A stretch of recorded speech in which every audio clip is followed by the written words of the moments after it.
जय हिंद दोस्तों। SSC GD previous year question paper की जो हमने सीरीज स्टार्ट की थी, ये है उसका पार्ट 5।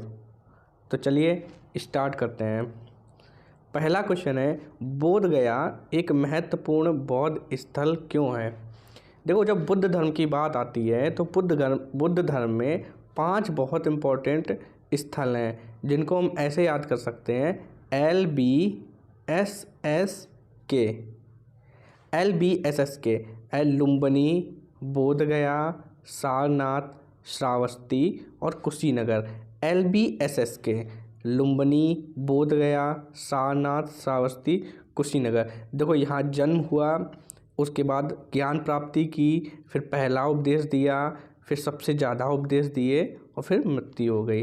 यानी कि लुम्बिनी में उनका जन्म हुआ, बोधगया में ज्ञान की प्राप्ति हुई, सारनाथ में पहला उपदेश दिया था, श्रावस्ती में सबसे ज़्यादा उपदेश दिया और कुशीनगर में मृत्यु हो गई। तो इसका राइट आंसर क्या होगा कि बोधगया बौद्ध तीर्थ स्थल है। यहाँ गौतम बुद्ध का जन्म हुआ था, नहीं, लुम्बिनी में जन्म हुआ था। यहाँ गौतम बुद्ध को ज्ञान की प्राप्ति हुई थी, ज्ञान की प्राप्ति बोधगया में हुई थी। तो इसका राइट आंसर है बोधगया। ज्ञान की प्राप्ति, ज्ञान प्राप्त करने के बाद बुद्ध ने यहाँ प्रथम उपदेश दिया था, ये दिया था सारनाथ में। यहाँ गौतम बुद्ध का महापरिनिर्वाण हुआ था, ये हुआ था कुशीनगर में। तो इसका राइट आंसर है आंसर बी, यहाँ गौतम बुद्ध को ज्ञान की प्राप्ति हुई थी। ओके, अगर आपने पहले के वीडियो नहीं देखे हैं तो आप प्लेलिस्ट में जाकर वीडियो देख सकते हैं। अगले क्वेश्चन पे बढ़ते हैं। अगला क्वेश्चन है, तंजावुर का राजराजेश्वर मंदिर किस देवता को समर्पित है। देखो, राजराजेश्वर मंदिर जो है वो बनवाया था राजराज प्रथम ने, और राजराज प्रथम जो थे वो किस वंश से संबंधित थे, वो चोल वंश के थे, चोल वंश के। और जो राजराजेश्वर मंदिर है वो है भगवान शिव का मंदिर। तो उसका राइट आंसर है भगवान शिव। कभी क्वेश्चन ये भी पूछा जा सकता है कि राजराजेश्वर मंदिर कहाँ स्थित है, तो याद रखो तंजावुर में। अच्छा, एक और क्वेश्चन पूछा जाता है कि मीनाक्षी मंदिर कहाँ है। मीनाक्षी मंदिर, तो मीनाक्षी मंदिर मदुरै में है। विरूपाक्ष मंदिर कभी पूछा जाता है, विरूपाक्ष मंदिर, तो विरूपाक्ष मंदिर जो है वो हम्पी में है। ठीक है, तो ये क्वेश्चन याद रखिए। बढ़ते हैं अगले क्वेश्चन की तरफ। अगला क्वेश्चन है, नर्मदा नदी मध्य प्रदेश में डैश से निकलती है। तो नर्मदा नदी जो है वो अमरकंटक, मध्य प्रदेश में जो अमरकंटक की पहाड़ियाँ हैं वहाँ से निकलती है। देखो, नर्मदा और ताप्ती दो नदियाँ जो हैं वो ईस्ट से वेस्ट की ओर फ्लो होती हैं, ईस्ट से वेस्ट की ओर फ्लो होती हैं। एक चीज़ और याद रखिए, देखिए ये पहाड़ी है विंध्याचल पहाड़ियाँ, विंध्याचल, और इनके बीच ये नर्मदा नदी फ्लो होती है। और ये पहाड़ी जो है ये आपकी सतपुड़ा की पहाड़ियाँ हैं, सतपुड़ा की पहाड़ियाँ हैं। और ये जो नदी फ्लो होती है ये होती है तापी। तो जो नर्मदा नदी है वो विंध्याचल और सतपुड़ा की पहाड़ियों के बीच में फ्लो होती है। एक क्वेश्चन और बन सकता है इससे कि नर्मदा नदी और तापी नदी के बीच में कौन सी पहाड़ियाँ हैं, तो वो सतपुड़ा की पहाड़ियाँ हैं। तो ये याद रखिए इसमें। ओके, अगले क्वेश्चन पे बढ़ते हैं। इंडिया विंस फ्रीडम पुस्तक किसकी है। तो इंडिया विंस फ्रीडम पुस्तक मौलाना अबुल कलाम आज़ाद की है। तो इसका राइट आंसर है मौलाना अबुल कलाम आज़ाद। तो ये याद रखिए India wins freedom, Maulana Abul Kalam Azad. अच्छा, सुभाष चंद्र बोस की एक पुस्तक है जिसका नाम क्या है, तो सुभाष चंद्र बोस की जो पुस्तक है उसका नाम है the Indian struggle, Subhash Chandra की बुक का नाम है। तो ये इसका राइट आंसर है मौलाना अबुल कलाम आज़ाद। बढ़ते हैं अगले क्वेश्चन की तरफ। अगला क्वेश्चन है, कंप्यूटर को निर्देश भाषा में डैश दिया जाता है, यानी कि कंप्यूटर किस भाषा में वर्क करती है।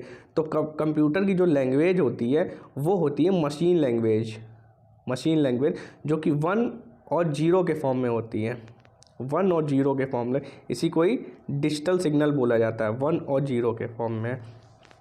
अच्छा, क्वेश्चन एक और पूछा जाता है कि एक इसे बिट बोला जाता है, ये 1 0 1 1 0 होते हैं। एक क्वेश्चन पूछा जाता है एक बाइट में कितने बिट होते हैं, तो एक बाइट में 8 बिट होते हैं।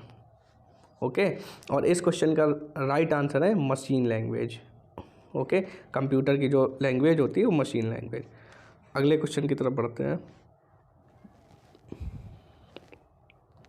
विंडोज़ है, विंडोज़ क्या है? वर्ड प्रोसेसिंग नहीं है, वीडियो गेम नहीं है, ऑपरेटिंग सिस्टम है, मॉनिटर डिस्प्ले ये भी नहीं। तो विंडोज़ जो है, विंडोज़ आपका देखो ऑपरेटिंग सिस्टम की अगर बात करें ना, तो ऑपरेटिंग सिस्टम एक तो विंडोज़ है, ठीक है, विंडोज़ जो कि कंप्यूटर में ऑपरेटिंग सिस्टम होता है। एप्पल का मैक भी है, मैक ओएस, मैक, लिनक्स भी है, लिनक्स ऑपरेटिंग सिस्टम है। और मोबाइल में एंड्रॉयड है, एंड्रॉयड ऑपरेटिंग सिस्टम है। दूसरा आईओएस है, एप्पल का आईओएस ऑपरेटिंग सिस्टम है। तो इसका राइट आंसर है ऑपरेटिंग सिस्टम। और ये ऑपरेटिंग सिस्टम याद रखिए, ये भी पूछे जा सकते हैं कि मैक क्या है, लिनक्स क्या है, एंड्रॉयड क्या है, आईओएस क्या है, ये तो सारे ऑपरेटिंग सिस्टम है। ओके, चलो बढ़ते हैं अगले क्वेश्चन की तरफ। अगला क्वेश्चन है कंप्यूटर की दूसरी पीढ़ी आधारित है। तो कंप्यूटर की मेनली 4 पीढ़ी हैं, अभी तो 5वीं भी होने लगी है। तो अभी देखो 4 पीढ़ी में अगर हम बात करें तो पहली जो है वो आपकी वैक्यूम ट्यूब पर बेस्ड है। जब वैक्यूम ट्यूब का इन्वेंशन हुआ था तब कंप्यूटर का इन्वेंशन किया गया और वो वैक्यूम ट्यूब पे आधारित था। दूसरी पीढ़ी की अगर बात करें फिर ट्रांजिस्टर का इन्वेंशन हुआ, तो जो कंप्यूटर बनाए गए वो ट्रांजिस्टर बेस्ड बनाए जाने लगे। उसके बाद ट्रांजिस्टर के बाद आईसी का इन्वेंशन हुआ, आईसी का, तो फिर इंटीग्रेटेड सर्किट। तो ये कंप्यूटर जो है वो आईसी बेस्ड बनाए जाने लगे। फिर उसके बाद आईसी के बाद माइक्रो कंट्रोलर आया, माइक्रो प्रोसेसर आया। तो माइक्रो प्रोसेसर बेस्ड हो गया। और 5वां जो है वो है आपका एआई, आर्टिफिशियल इंटेलिजेंस पर बेस्ड। तो मेनली ये 4 है और 5वां एआई पे बेस्ड है। तो दूसरी पीढ़ी जो है वो ट्रांजिस्टर पर, तो इसका राइट आंसर होगा ट्रांजिस्टर। ओके, बढ़ते हैं अगले क्वेश्चन की तरफ। इंसुलिन एक प्रकार का है, तो इंसुलिन एक हार्मोन है। इंसुलिन एक हार्मोन है जो कि आपका लैंगरहैंस, अग्नाशय की लैंगरहैंस की दीपिकाओं से स्रावित होता है, पैंक्रियास से स्रावित होता है, ठीक है। तो इसका राइट आंसर है हार्मोन। अच्छा, इंसुलिन की कमी से कौन सा रोग होता है? इंसुलिन की कमी से मधुमेह होता है। इंसुलिन की कमी से मधुमेह होता है। और इंसुलिन की अधिकता से कौन सा रोग होता है? इंसुलिन की अधिकता से हाइपोग्लाइसीमिया रोग हो जाता है, हाइपोग्लाइसीमिया रोग होता है। तो ये याद रखिए, इंसुलिन एक प्रकार का हार्मोन है जिसकी कमी से मधुमेह रोग होता है और जिसकी अधिकता से हाइपोग्लाइसीमिया रोग होता है। और ये अग्नाशय की लैंगरहैंस की दीपिकाओं द्वारा स्रावित होता है, ठीक है। बढ़ते हैं अगले क्वेश्चन की तरफ। कोणार्क का सूर्य मंदिर किस राज्य में है? तो जो सूर्य मंदिर है कोणार्क का वो उड़ीसा में है, उड़ीसा में। और इसे बनवाया किसने था? उड़ीसा के पुरी में है, पुरी में। और इसे बनवाया किसने था? वो राजा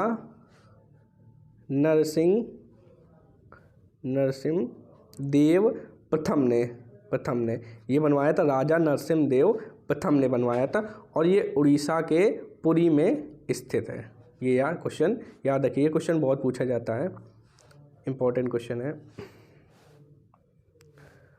लास्ट क्वेश्चन है, अर्थशास्त्र का जनक किसे कहा जाता है? तो अर्थशास्त्र का जो जनक है वो कौटिल्य को कहा जाता है। तो इस क्वेश्चन का राइट आंसर है कौटिल्य। तो ये 10 इम्पॉर्टेंट क्वेश्चन है। अगर आपको अच्छे लगे हों तो इस वीडियो को शेयर कीजिएगा और चैनल को सब्सक्राइब कर लीजिए। इसी तरह के और भी वीडियो आते रहेंगे। थैंक यू दोस्तों, जय हिंद।